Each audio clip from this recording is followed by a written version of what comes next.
Excluded from my sister's wedding, I went on vacation. When the wedding fell apart, my whole family frantically tried to reach me. "You're overreacting. It's just a wedding," my mother said. I was not invited to my own sister's wedding. Instead, I scheduled a trip. Days later, my relatives blew up my phone. I sat there, staring at my screen, reading the message for the 5th time. "Hey, just wanted to let you know the guest list is finalized and we had to make some tough cuts. Hope you understand. Love you." Tough cuts. Tough cuts. I wasn't some distant cousin. I wasn't an old family acquaintance whom they hadn't seen in years.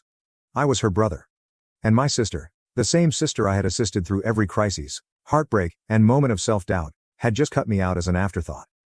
I glanced at the screen, a slow pang of unbelief spreading into my chest.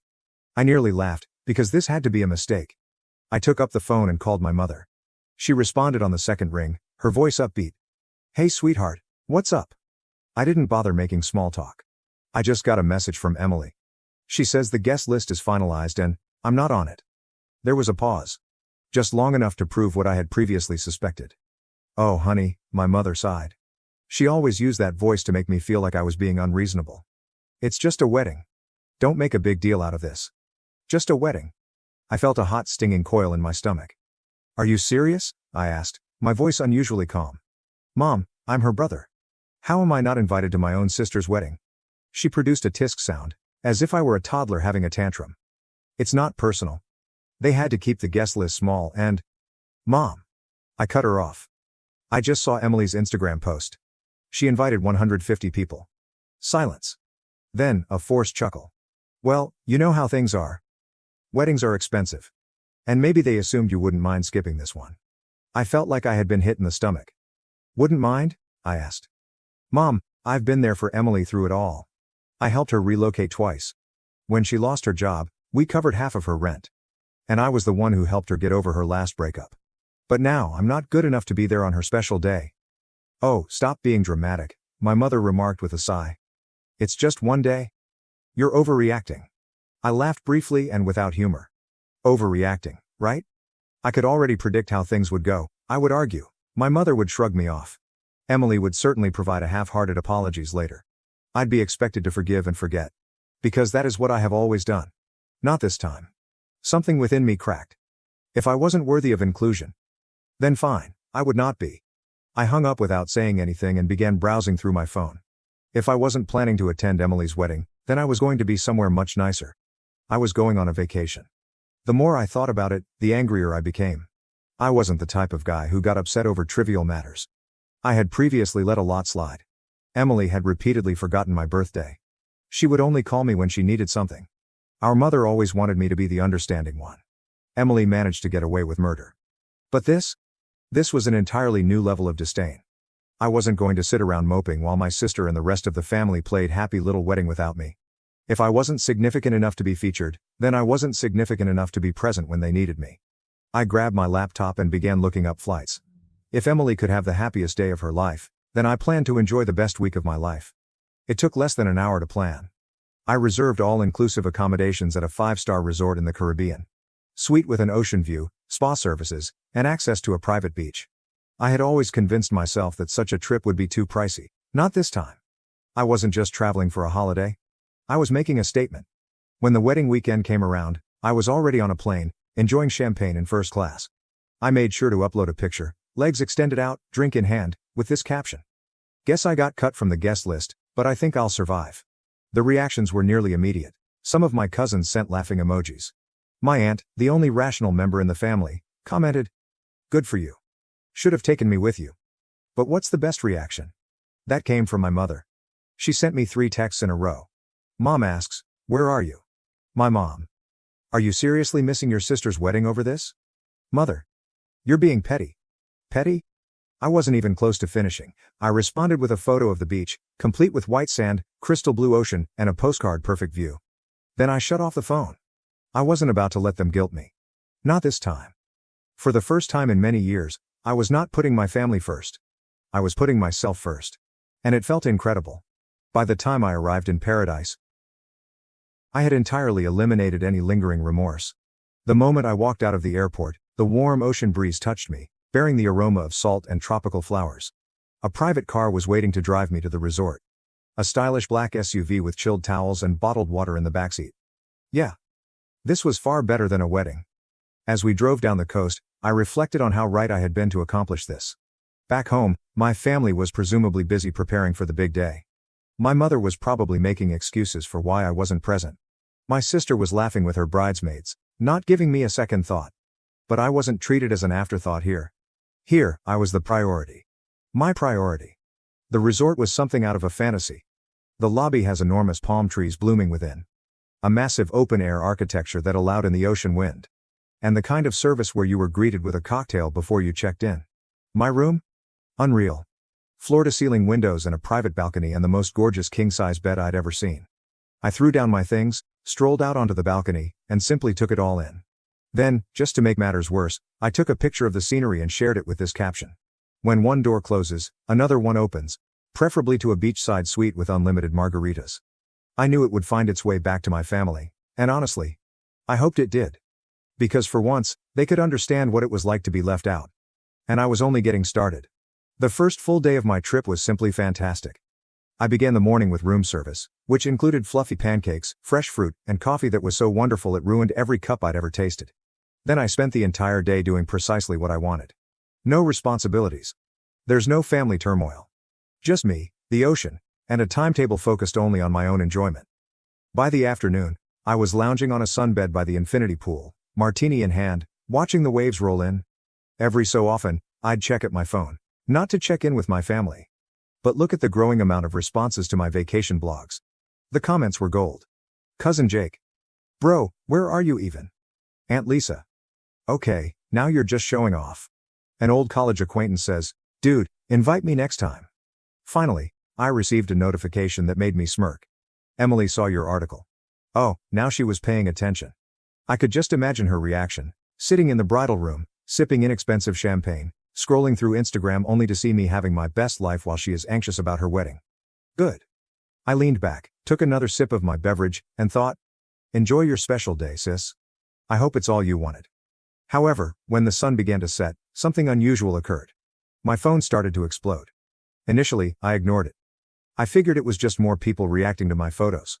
But then I noticed these names. Mom. Emily. Cousin Jake. Even Uncle Rob. Call after call. Texts are coming in non-stop. I raised an eyebrow and eventually opened my phone. The first text I saw was from my mother. Mother. Call me, it's an emergency. Is there an emergency? Attending the wedding? I sighed, debating whether I really cared. Jake then sent another message. Jake's reaction. Dude, you are not going to believe what just happened. Oh, now I was curious. I sat up and scrolled through the texts. And I quickly understood that the universe had given me the nicest wedding gift I could have ever hoped for. Because as it turned out, Emily's beautiful wedding had gone up in flames. I scanned through a torrent of messages, my sneer grew with each one. Jake replied, Bro. You dodged a bullet. Mother. Call me right now. This is a family crisis. Emily, please. Where are you? I need you. I stretched out in my lounge chair. I took another drink of my cocktail, and continued scrolling. Then I discovered a message that made me laugh out loud. According to cousin Melissa, the groom simply walked out. I almost choked on my drink. Did the groom leave? Oh, this was better than I could have expected. Curiosity got the best of me, so I eventually texted Jake back. My response? What do you mean he left? Jake. Dude, during the reception, full meltdown. He and Emily had some huge fight and then he just walked out. Straight up left the venue. Jake, again. Oh, and then Uncle Rob and Dad got into a screaming match over who was ruining the family's reputation. Grandma cried. The venue cut the bar early. It's a mess. I leaned back, smirking. My sister had refused to let me attend the wedding, believing that she didn't need me. And now? Suddenly, I was the first person they all ran towards. I could already hear my mother's voice in my brain. You need to fix this, Emily is devastated. Yes, no thanks. I opened the following message. It came from Emily. Emily says, answer your phone. Please, I need you.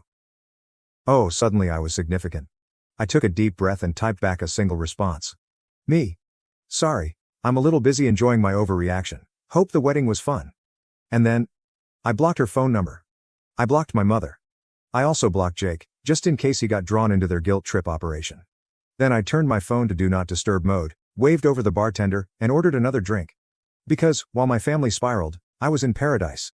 And for once, I wasn't bothered. The following morning, I awoke to the sound of waves breaking on the shore. The aroma of sea and tropical flowers wafted through my open balcony doors. I stretched and yawned. And for one lovely minute, I almost forgot about the pandemonium at home. Almost. Then I looked at my phone. Even though I blocked the majority of my family, I still had more than 20 missed calls from random numbers. They tried everything to contact me. Several voicemails had slipped through. Despite my better judgment, I pressed play on the first one. Mom's voice, frantic. "I don't know what you think you're doing, but this is not the time for one of your tantrums. Your sister is devastated and we need you here. This family needs to stick together right now." I rolled my eyes before deleting it. Next voicemail. "Emily is crying. I don't understand why you're doing this. You're my brother. I need you. Please, just call me back." Click. Deleted. The following one had me laughing. Jake whispered as if he were hiding in a closet. "Dude, Mom and Aunt Lisa are planning to show up at your apartment when you get back. Just a heads up. Also, Grandma keeps saying the wedding was cursed because you weren't there. It's hilarious." Was that a voicemail? I've saved. I tossed my phone on the bed and stepped out onto the balcony. The sun had just begun to rise. Creating a golden glow over the ocean, I took a deep breath, allowing the warmth of it to sink in. Back at home, my family was scrambling to perform damage control. Meanwhile, I was here, sipping espresso while wearing a bathrobe, enjoying the best decision I'd ever made. And the best part? They were now feeling what I had felt when they cut me out. Unwanted. Forgotten. Left out. It was rather poetic, actually. But I wasn't finished yet. I grabbed my phone. I took a photo of my breakfast, which included fluffy pancakes, fresh fruit, and a mimosa that was so brilliant it might blind someone. And posted it with this caption. "Starting my day stress-free. Hope everyone back home is doing okay." Then, just for fun, I went through my blocked messages, grinned at all of the missed calls, and ordered another mimosa. I didn't intend to call them back. Allow them to clean up their own mess. I was on vacation. By midday, I was relaxing under a secluded cabana, sipping a tropical drink with an umbrella when my phone vibrated again. This time, the message came from cousin Melissa. "Melissa. Okay, I know you're mad. And honestly, you deserve to be. But you have to hear what happened after the wedding. Call me. You're going to love this." I raised an eyebrow. Melissa has always been the only cousin with a brain. If she mentioned that I needed to hear anything, it was probably worth the time. So, despite my better judgment, I called her. She answered the first ring. "Oh my God, you're finally answering," she said, unable to contain her joy. "Okay, are you sitting down?" I gazed about in my shaded cabana, the vast ocean in front of me and the chilled beverage in my palm. "Yeah, I think I'm in a good place for whatever this is." Melissa let out a breathless laugh. "Okay." After the groom left, Emily had a complete meltdown. And I don't mean a few tears. I mean yelling, wailing, and throwing objects at the wedding party. I smirked. "Sounds about right." Melissa continued, her voice brimming with enthusiasm.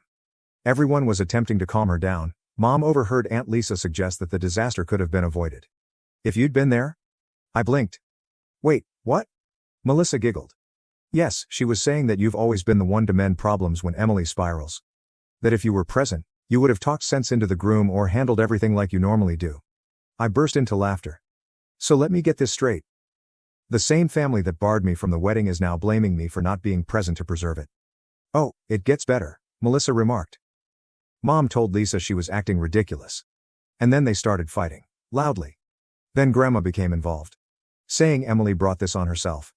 Because she offended the cosmos by not inviting her brother." I almost choked on my drink. Melissa was cackling now. Grandma lectured Emily in front of everyone, stating, "If you had treated your family better, you wouldn't be alone in your wedding dress right now." I leaned back smirking. "Wow, that's beautiful." "Oh, and then," Melissa said, "your mother attempted to contact the groom's family to resolve the situation?" His mother just smiled and said, "This is your issue now." I had to set down my drink before I spilled it from laughing so hard. "So," I said, collecting my breath, "where does that leave Emily?" Melissa sighed. Still weeping. Still blaming everyone except herself. Last I heard, she was trying to save the wedding with some sort of backup plan. But let's be honest, she's not going to recover from this. I shook my head grinning. "You know what the best part is?" "What?" I took a slow sip from my drink. "I don't care." Melissa roared with laughter. "Honestly, I don't blame you. I just thought you'd appreciate knowing that karma did its job." Oh, I love knowing that, I remarked, smirking. Thanks for the update, Melissa. No problem, she replied. Enjoy your trip, and for the record, you did the right thing. I hung up, more satisfied than I had been in years. They wanted a wedding without me. And now, thanks to their own selfishness, they had a disaster instead. I grabbed up my drink and raised it to the heavens. And I toasted to the best decision I've ever made. Then I turned off my phone and relaxed back in my cabana. Let the beach air sweep away the rest of my shame. For the remainder of the day, I didn't look at my phone. Instead, I scheduled a sunset cruise. Allow the warm breeze to wash over me, and had a 5-star meal by the seaside. My family was still picking up the pieces from Emily's wedding tragedy. I was enjoying the greatest steak I'd ever had. At some point, a notion occurred to me. Perhaps I should feel sorry for her. Then I remembered how she left me out without hesitation. Yes, no. I took a sip from my wine. I took one last shot of the view. And shared it with one caption. 0 regrets. Finally, with a contented smile, I turned off my phone again. Let them stew, I was done being their backup plan. The following morning, I awoke feeling lighter than I have in years. There is no guilt. There will be no tension. There were no last-minute family emergencies that became my job to solve. Just myself and the sound of waves. And an entire day of nothing but rest. I stretched, ordered room service, and, out of curiosity, I turned my phone back on. A big mistake. Within seconds, my notifications surged. Mom said, "You need to stop acting like a child and call me." Emily's response. "I can't believe you're doing this to me. You are so selfish. Your mother. This isn't funny." Emily is heartbroken. "Do you even care?" Unknown number, possibly my aunt. "We need to fix this family before it's too late." I groaned and shook my head. It was almost surprising how swiftly they moved from ignoring me to expect me to cure everything. Then, one message struck my attention. Melissa. Okay, I understand you are ignoring everyone, but please read this. Your mother is trying to gather the family for a discussion when you return. Just a heads up. I almost laughed aloud. Oh, they assumed I would return as if nothing had happened. As if I'd just come up and let their guilt trip me. And pretend the entire thing never occurred. Yeah, not happening. I quickly replied to Melissa. Thanks for the warning, but I won't be there. Melissa says. Wait, what do you mean? Me. I'm extending my trip. They wanted to cut me out? Okay. I'm cutting myself off altogether. I could almost see her reaction. A combination of astonishment and amusement. A few seconds later, she responded. Melissa. Okay, that's iconic. Tell me everything when you get back, whenever that is LOL. I grinned, set down my phone, and grabbed up my laptop. With a few clicks, my trip was officially extended. Another entire week. There's no family. There's no drama. No family discussions. Just me and the water. They never allowed me to have peace. And the best part? They couldn't do anything about it. Before going to the beach, I sent one final text. Me, Mom, and Emily. Oh, so you want me around? Sorry, I'm too busy enjoying my reactions. Have fun cleaning up your own messes. Then, for the last time, I blocked their numbers. I put my phone down. Ordered another drink. Let the sun warm my skin. There is no guilt. There will be no tension. No regrets. Just peace. And it was the best decision I've ever made.